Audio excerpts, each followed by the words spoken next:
Howdy, howlers. It's Sako Tumi, also known as Cass Voit, and today I'm talking about Hold My Purse.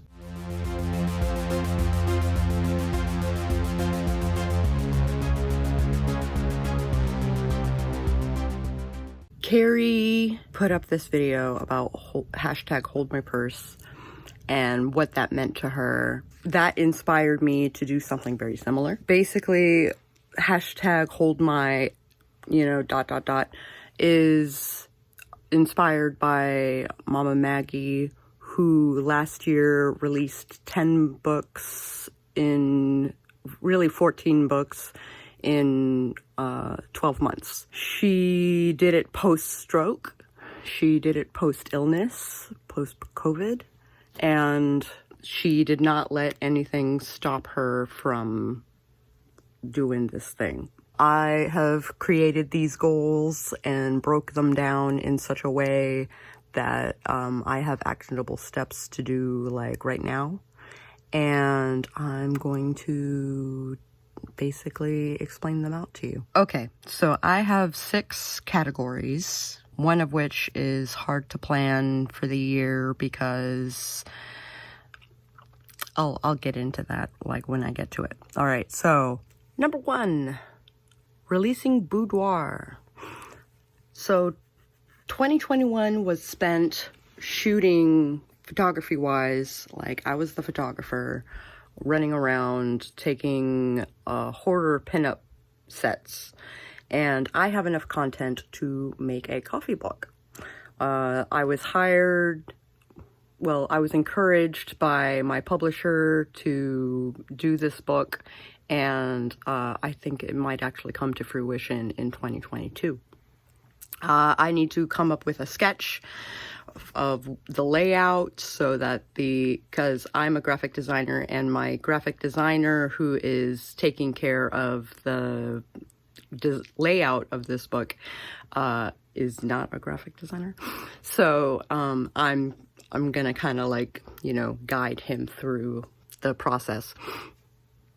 Number 2, applying for studio gigs with the visual development portfolio.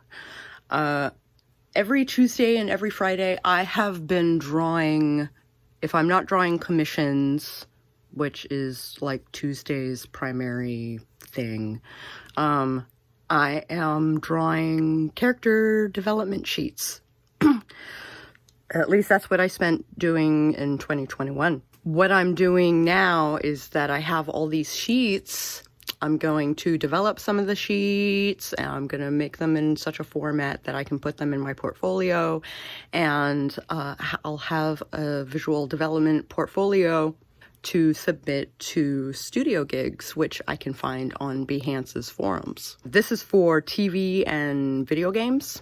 Basically, I might make a portfolio for book concept stuff, because I've definitely done a lot of that, and I'm gonna make this stuff consumable in such a way that it might actually get me work.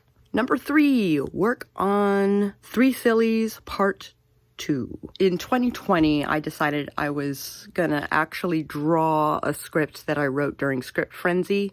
If anybody remembers Script Frenzy, it was the April event for NaNoWriMo, where you could work on whatever script. I wrote comic book scripts. And one of the comic book scripts was a graphic novel called The 3 Sillies, based on a British fairy tale that is like my favorite.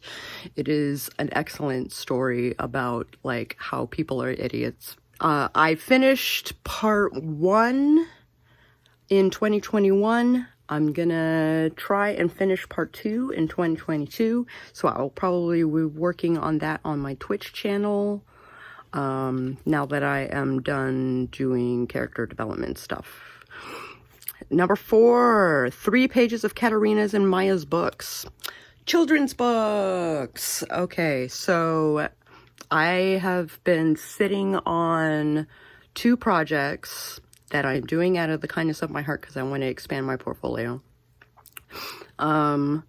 Katarina Albrecht is she has written a children's book that she would like illustrated, and Maya Lemaire also she wrote a story with my niece in mind, and I would like to illustrate for it.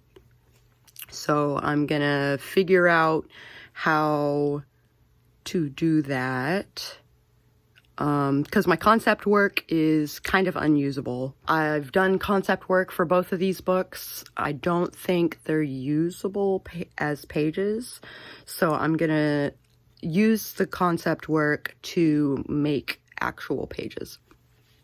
And I want 3 pages for each book by the end of the year. I would love to say by the end of the quarter, but I can't promise anything. Number 5, the SG comeback. I have been modeling for Suicide Girl since 2004. I kind of stopped making sets in 2008 because a member review was not working for my last 3 sets. They've revamped the site. I have friends on the site that I would like to reconnect with,